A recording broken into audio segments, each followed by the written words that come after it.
It's really wonderful, to be here and to have had this humble opportunity to organize this amazing flagship program that we do under the auspices of the All-Party Parliamentary Group on Indian Traditional Sciences, under the able guidance and the chairmanship of Virendra Sharma, MP for Ealing Southall, co-chairman, and also Bob Blackman, MP for Harrow in London, also co-chair of this very important parliamentary group.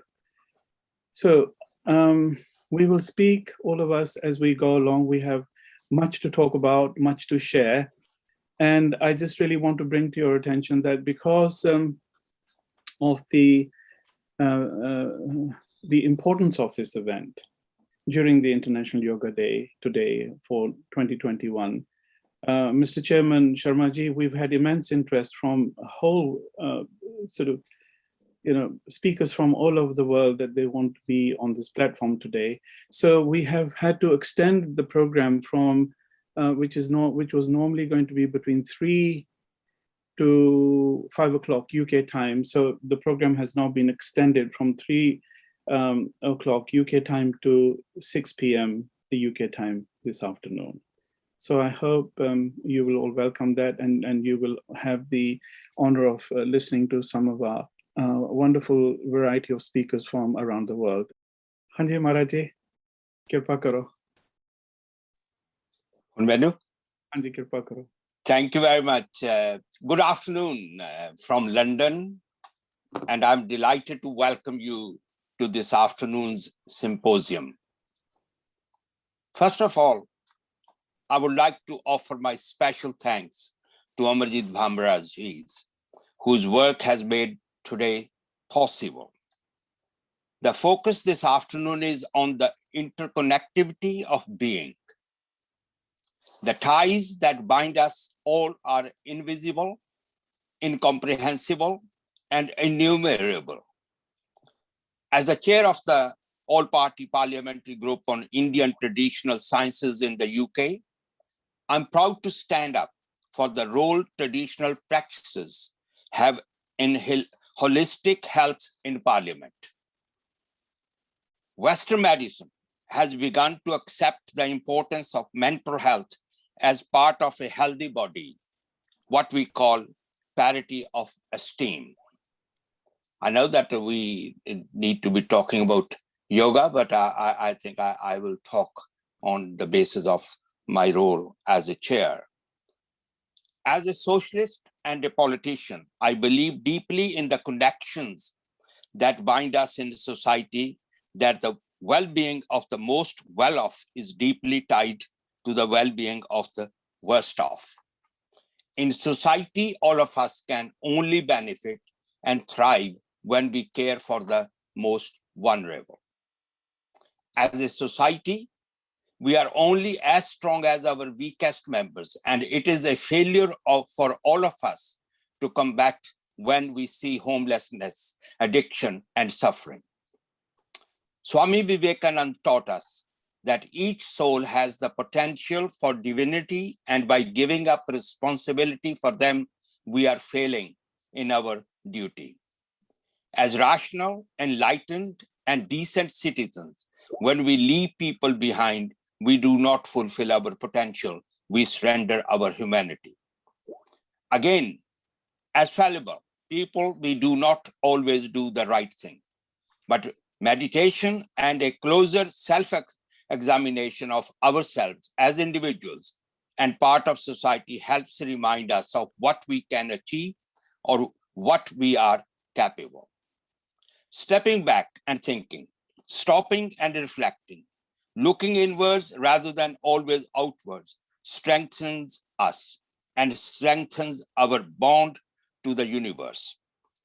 As a politician, I spend a lot of time speaking, but I also like to spend time listening too, to hear what others say, how others feel, and to listen even more deeply for what they are not saying, but want to. Friends, it's there that humanity dwells, in compassion and care for others and ourselves. our bodies and our health. Run like society, you have many parts, none of which could survive without the other. You have physical needs and spiritual needs. Meditation feeds the soul, nourishes who we are, and without a healthy soul, we are mechanistic tools for society, not human any longer. Thank you very much for coming today, especially again to our organizers, but also other speakers. I hope the symposium will offer many insights, and I look forward to hearing from all of you. As I can see, so many people have joined from all over the world. It will be an interesting, informative, and knowledgeable. Thank you very much. Thank you for starting this this program this afternoon. So Bobji, all over to you. Bob is our co-chair at the All-Party Parliamentary Group on Indian Traditional Sciences, and has been supporting our activity every year, not just for the International Yoga Day, but also for Ayurveda Day, for the Unani Medicine Day, for the all the other traditions that we have, the Jyotish program and the Vastu program. So extremely delighted, Bob, that you could join us this afternoon. Over to you. Okay, well, Amajit, thank you very much for that kind introduction and for all the work you've done personally to really motivate everyone to get, not only to get involved in Ayurveda and also yoga, but actually promoting the subject and really keeping us all going, because it's very easy to launch International Yoga Day. I think, well, that's wonderful, we've done that now, and it's equally to talk about Indian traditional medicines and music. We should not ignore the music either, which I think is extremely helpful in calming people down when they're going through quite difficult times, and actually will encourage them to be better as a result of listening to that wonderful music. So I would like to thank you for what you've done to promote everything and for organizing today and really making it happen, and a tremendous amount of work that goes on. We are celebrating the 7th International Yoga Day today, and I remember the first one where which happened to coincide with a Sunday, and going to the Indian High Commission at 8 o'clock or being there for 8 o'clock in the morning to launch the program, and for my colleagues, my parliamentary colleagues and others that know me, that anyone that could get me on a Sunday morning to get to the Indian High Commission for 8 a.m. is doing remarkably well. But it was an intense spiritual experience, and then of course on each year, other than of course last year, we've been able to have open air displays of yoga alongside Parliament. In some ways, I suspect it's probably a good thing that we couldn't do that this year, given the weather that we're all currently experiencing, which is very unfortunate, when ideally we'd bring everyone together in the open air and be able to celebrate appropriately. But it is important to recognize that the progress that we've made. Yoga is now part of the National Health Service program. Sir Simon Stevens, the Chief Executive of the NHS, has recognized the beneficial aspects of yoga to, as you say, Amajit, wellness. Far too often our National Health Service concentrates its time on fixing people when they've been ill or they've suffered from terrible injuries, and they do a brilliant job, absolutely brilliant job, no question whatsoever. But most of the time, the health service doesn't concentrate on how we can be better in ourselves through our diet, through our program of exercise, through meditation. What we do know now, of course, is that because of the dreadful COVID pandemic, we have people have been locked down for, well, it seems like almost 15 months that people have been locked down, although we've had intervals within that. And people's mental health has suffered very adversely because of the various different lockdowns. The isolation, not being able to meet relatives and friends, not being able to intermingle and be the social animals that we are. And so actually meditation and other forms of appropriate traditional ways are a great way of just preserving one's national mental health. Equally, just doing yoga stretches and such like. And in fact, I think I've shared this story before, that when I had some problems with back muscles and my back, and I went to my doctor, he prescribed some yoga stretches, and I still do those now every morning. And funny enough, I don't suffer the back pain that I used to suffer. So it demonstrates that actually it doesn't have to be a long session. This is the other thing. Some actual short periods of time practicing and doing some stretching actually is very beneficial for you. So I think we've got to concentrate on that. Equally, I've had the opportunity of visiting Kerala and seen the operation of Ayurveda alongside so-called modern medicine. And there, hospitals have been created, wards have been created alongside each other, so that those that wish to use traditional methods can do so. Those practitioners that use traditional methods can do so. And the one thing that shocked me about my visit to Kerala than anything else is that it is the #1 tourist destination for people visiting India. We all think of people visiting India and going to Delhi and Mumbai and Jaipur and so on across the piece, but actually Kerala is the biggest single area where people go. Even if I may say, Damajit, it's even greater than going to see the Golden Temple. So, from that perspective, it is the key area that people will go, even bigger than the Taj Mahal in terms of visitor relations. So I think there's clearly an opportunity here. Amajit, as you've said, we are reaching a position between the UK and India of not only extending our friendship, but also looking towards a free trade agreement. Now, that's been in discussion for a very long time indeed, but substantial progress has been made over the last few months. And it should not just be about trade. It should not just be about cooperation. It'll be about security, it'll be about defense. It will be about health. And it's vitally important that people have the opportunity in the United Kingdom and in India to practice Ayurveda if that's what they choose to do. And I hope that by the lobbying and the work that we are doing, we'll be able to convince our National Health Service of the benefits of these traditional approaches. As I often say at times, the big pharmacy companies synthesize materials that have been traditional medicines. After all, they synthesize what were traditional herbs and other remedies. And I think what we need to understand is that the traditional remedies, which have been around for thousands of years, are very beneficial to people in curing sickness and other problems.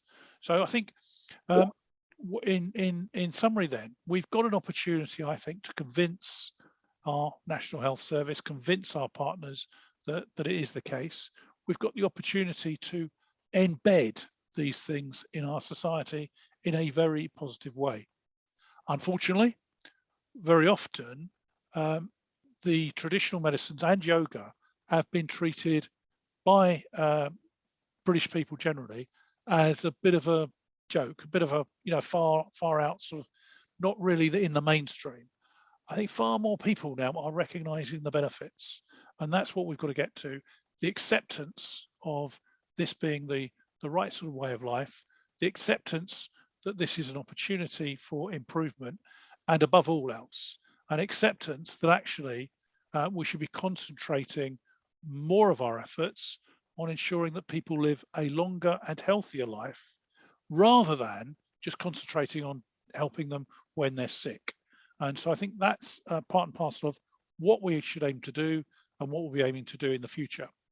Now, my apologies, Amajit, but I'm going to have to leave because I'm due in another meeting in 5 minutes time, and I just need to obviously get my act together for that meeting. But I wish you well, and thank you for, once again, for organising such a brilliant event for all of us. Bobji, thank you so much. And I really do hope that you please keep the pressure on the bilateral arrangement between India and the UK, for yoga and Ayurveda and all other Indian traditional sciences, to have a standalone, stake here in the UK. Thank you so much, Bobji. I'd like to take this opportunity of humbly requesting a speaker who I came into union with about 4 years ago, and I've ever since been smitten by him and his eloquent words of wisdom. And I had the unique pleasure of having an audience. The next speaker is a master of masters, but I had the opportunity of actually having an audience with his master. So I take this opportunity of humbly asking Dr. Tony Nader to please address this gathering. Thank you, Dr. Tony Nader.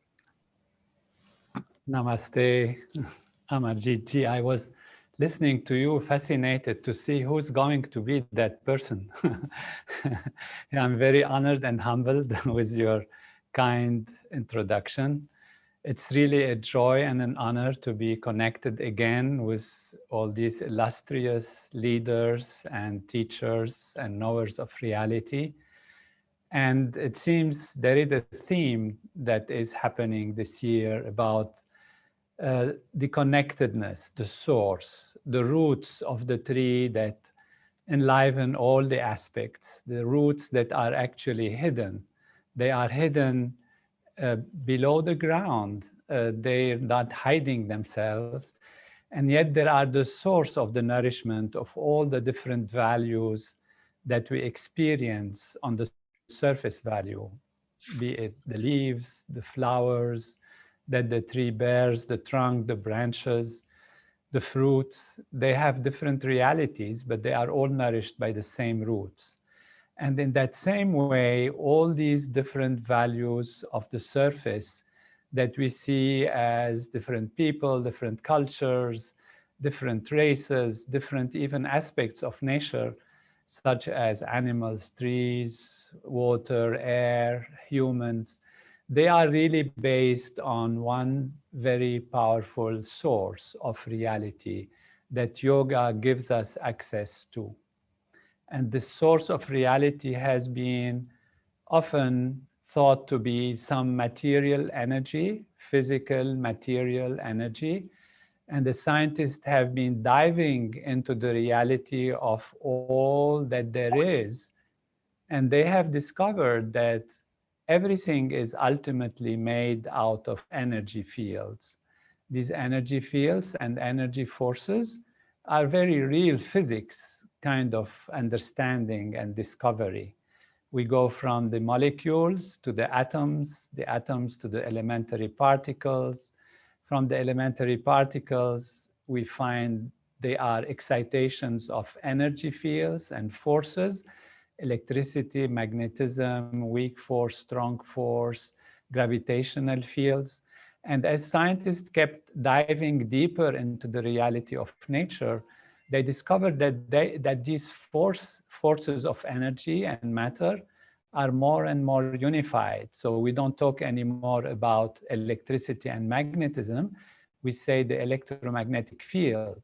And now we have the electroweak field. And Nobel Prizes have been given to those scientists who discovered more and more unity in nature, as now nature takes us to foresee the possibility of one unified field of natural law that the greatest physicists of the world, such as Planck and Schrödinger and others, have actually said they are more like mind, more like consciousness.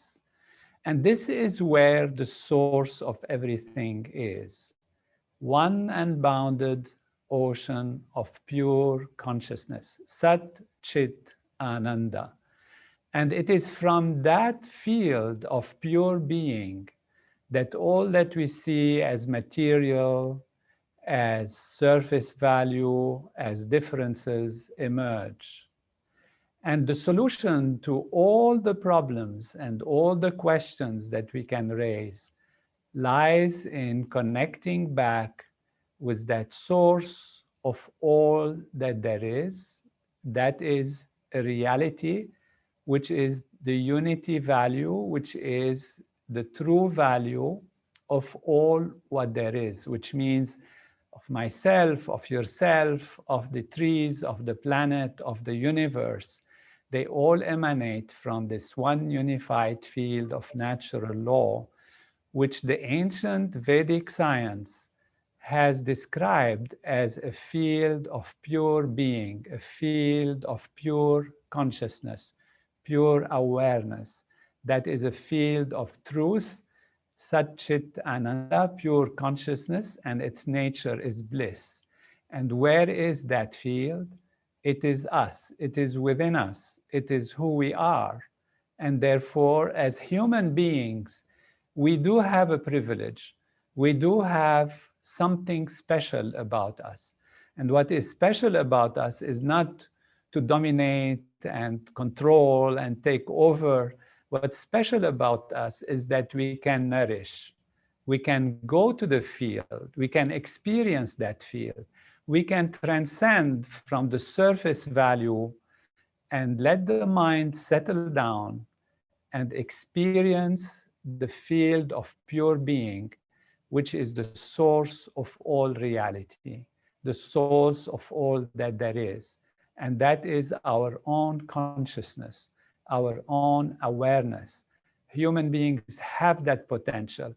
And the ancient Vedic knowledge and yoga in particular, we are talking about today, but it includes all the systems of Gandharva Veda, music, Ayurveda, health, food, diet, herbs, all practices, different approaches that structure our nervous system, structure our physiology, and make it align itself with its original nature so that the mind settles down and experiences that field. If you want to experience it directly, also the Veda gives us a technology, and that is the supreme yoga. That is the yoga of the body, by aligning yourself in certain postures. What do these postures do actually? Of course, they help the body, they can help different diseases, different situations, but ultimately what they are doing is creating that unity between mind and body and environment and the spiritual aspect of reality on the basis of consciousness, awareness. Without consciousness, we cannot dream, we cannot plan, we cannot understand. Without consciousness, as if we are in anesthesia or in coma, what does it matter to us to be healthy or to be wealthy or to have all the riches of the world if we are not conscious? And we can be conscious of the total reality of life when our mind settles down, such as brought to light by transcendental meditation, which has been proven scientifically to improve all aspects of life, individually, personally, as well as socially, and transform society in the direction of less conflict, less crime, more peace between nations. And these have been studied scientifically. So what we need is to solve all the issues that we have. Amarjit Ji and great leaders of today assembled today, to whom I give you all my respects and pranam. We need to raise consciousness. We need to raise awareness. When people understand what is the good for themselves, what is the good for their societies, what brings the health bills down, what protects people from behavior that is not right, what allows them to make the right choices, it is their consciousness, it is their awareness.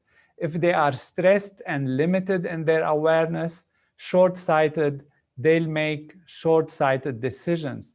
They think it's to their advantage, they think they are protecting their people from such techniques and such measures, but this is only because they don't know. Their awareness is not open enough. So how do we increase awareness? Of course, through information, through discussion, through giving logic, through scientific research to prove what works, what doesn't work. You know, if this, whatever you call this, beer yoga, whatever, if it works, let it be subjected to scientific research. Let it show its evidence. So what we need is that which has been withstanding the test of time through traditions that are very ancient and established. And if there are new inventions, why not? They have to withstand the test of science, this test of rigorous investigation.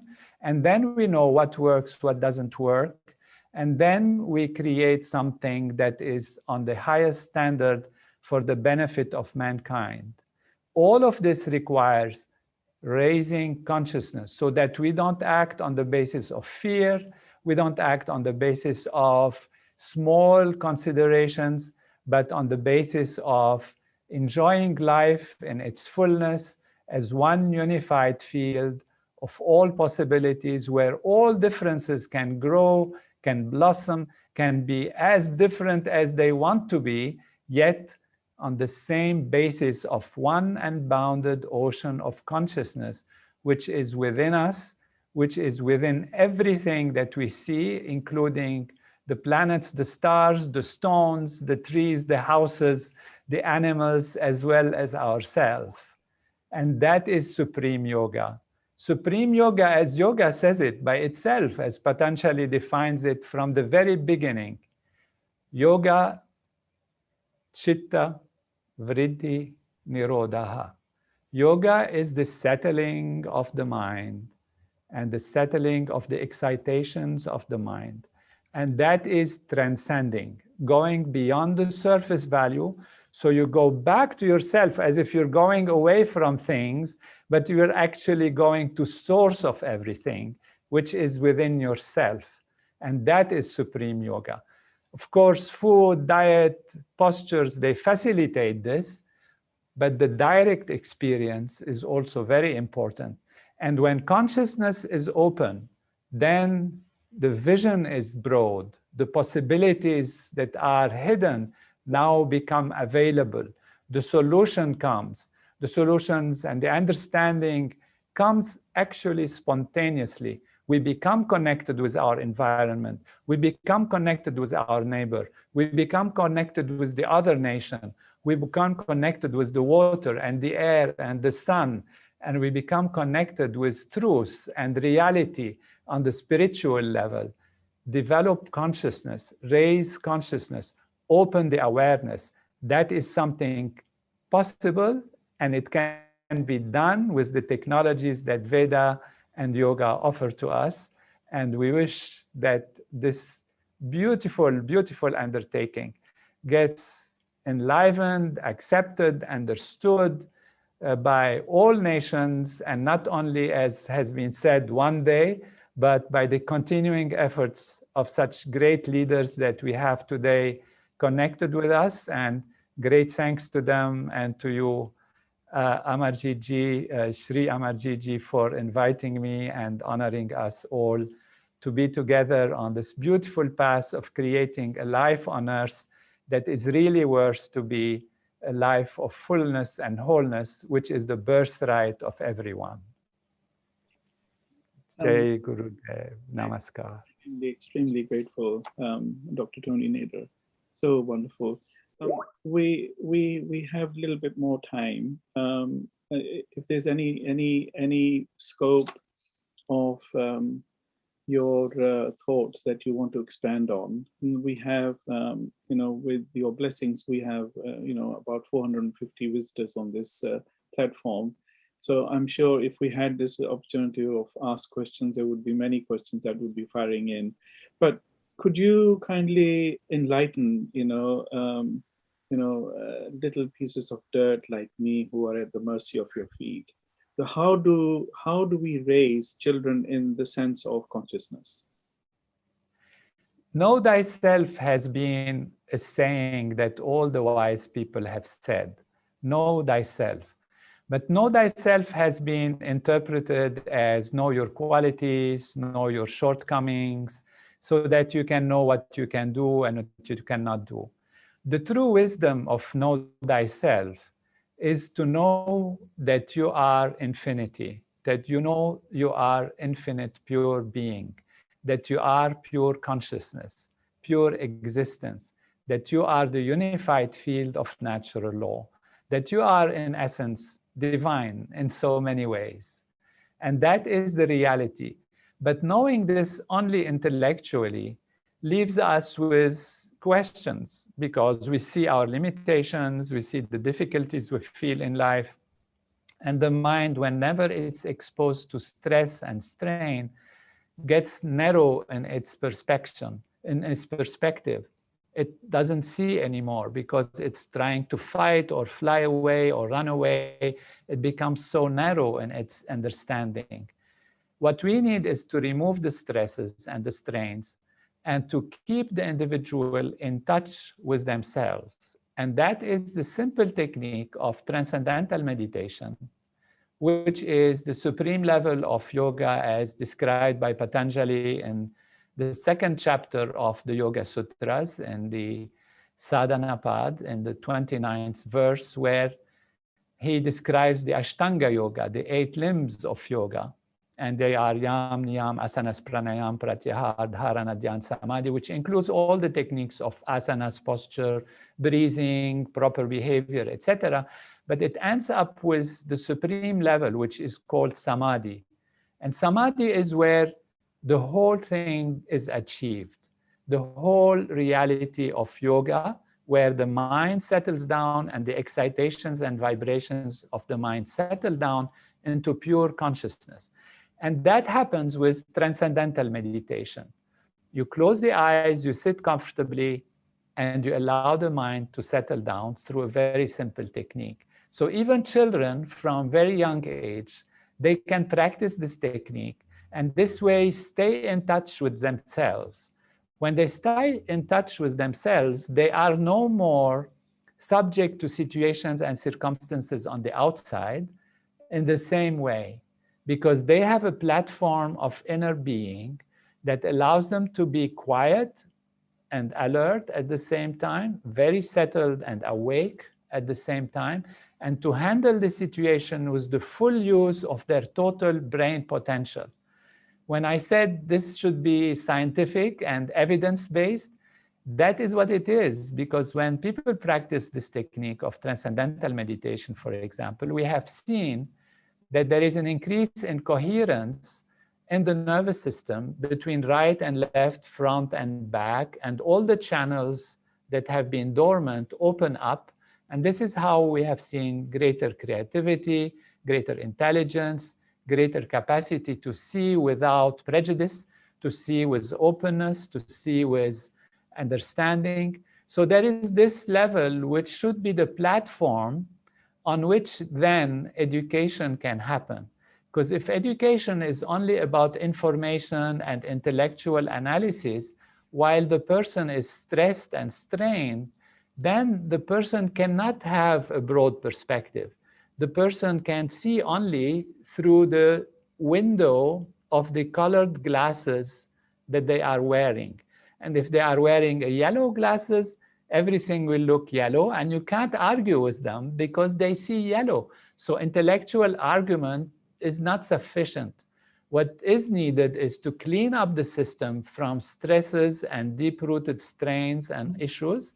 And that is what happens naturally through the yoga program of transcendental meditation, which cleans up the system and allows it to function in the most effective way. Yes, that's really wonderful. I had a humble pleasure of tuning into some of the transcendental meditation sessions that you were conducting a little while back, and it was really such a blissful honor to have you, to see you, and to follow your guidance, and hopefully at some stage we should do that again, Dr. Tony Nader. And also I just want to, through you, just pay my humble respects to Raja Louis. And he actually gave me a task some little while back to arrange Vedic conference here in London. And I unfortunately had to go through a little bit of a situation with COVID. And so I sort of came out with your blessings. Everything's fine, everything is okay. And so that is our next major event that, we will be putting together through the guidance, of our MPs here, hopefully. And at the same time, the extraordinary team who has helped me to put this together, Professor Warburton and Richard Johnson and Jeannie Livesley and Stephen, who's actually manning this platform at the moment, Glickman and Louisa, and many others have been profoundly, absolutely brilliant. And this is the very first time that we've generated such a magnificent number of 464 at the moment.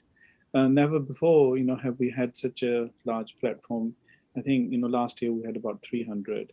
So this is really wonderful, and I hope that in future that through your able guardianship and through your eloquence, that humble people like me and can join force, bring about better results, and by joining similar organizations and people to bring together, and so that we can live our life to the full with the wonderful messages of amazing spiritual ambassador that you are. I'm so grateful. Wonderful, Amarjit. I just was inspired to say that I wrote a book on this topic because you said if there are questions. And in the book, many of these questions are addressed, including artificial intelligence and genetic engineering, the environment, and all these issues and how to look at them. And the book is called One Unbounded Ocean of Consciousness. So I didn't want to say about it, but when you said maybe there are questions, then many of these questions will be answered in this book for those who are interested. Yes, I'm sorry, but sir, do expand on the book a little bit so everybody can get to know that, and then they can actually, buy this and read this for their mental awareness. The book is called One Unbounded Ocean of Consciousness. It is in print now in Spanish and in ebook in English. We plan to have it in print in English very soon. And it has a subtitle. Subtitle is Simple Answers to the Big Questions in Life. And these big questions are about freedom and determinism, about the meaning of life, about why there is evil, if there is evil, what is the source of happiness, and how can we judge our path in life, how can we deal with big problems of environment, artificial intelligence, genetic engineering, health problems, and different aspects of life, based really on the understanding that consciousness is at the basis of everything. Consciousness is the source of everything. So it transforms the paradigm that everything comes from matter and that consciousness is byproduct of matter to a different understanding where consciousness is primary, and even it explains how is it possible that matter and physical universe and reality appear from consciousness, how through consciousness we can create the universe and the reality. So it bridges those questions that have not been yet fully elaborated and gives them a solution from a profound paradigm of consciousness, and not only by stating that consciousness is primary, but also by showing how consciousness appears as matter. And therefore, one understands one's own reality when in the Veda it says Vedoham or Aham Brahmasmi, I am totality, I am wholeness, when in the ancient traditions and the Tao and Confucianism says you are the Tao, you are the full reality, when in the Bible it says humans were created in the image of God, when in the New Testament it says the kingdom of heaven is within you. All of these sayings by all the great sages have remained like inspirations, and particularly by also the yoga and Veda. I am totality, I am wholeness, everything is wholeness, sarvam kalvidam brahm. And so this book really explains these in a systematic, sequential, logical way, so that we have a different paradigm from which we can understand the importance of all the Vedic procedures, like even music, even the 8 limbs of yoga, how they work, all the effects of asanas and pranayam, and what do they do so that they create their effect, all the aspects of yoga, such as bhakti yoga, karma yoga, and all of this Raja Yoga and Jnana Yoga. All of these are means of establishing oneself in wholeness from different perspectives. And that is because wholeness is the essence. And we come back to that through. So these are some of the highlights. Thank you for asking me to present about the book. Thank you. Thank you for that amazing sharing your absolutely wonderful thoughts and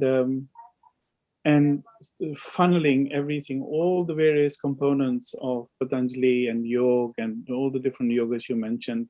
And so you so very neatly, so compactly defined them into Maharishi Yoga.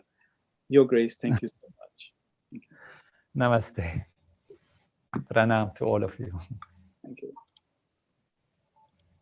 So, thank you. That was the ever amazing Dr. Tony Nader. He's been a champion, in striving forward the great legacy of His Holiness, the late Maharishi Mahesh Yogi. An absolutely wonderful work the Maharishi organization is doing in terms of awakening spirituality through Ayurveda, through yoga, through Jyotish, through Vastu, through Gandharv. Absolutely amazing. So, I can only highly recommend that any material that you can pick up on that has been inscribed, that's been penciled, with by the thoughts of Dr. Tony Nader, it's a must buy. Please do read all that amazing work. So, thank you, Your Grace.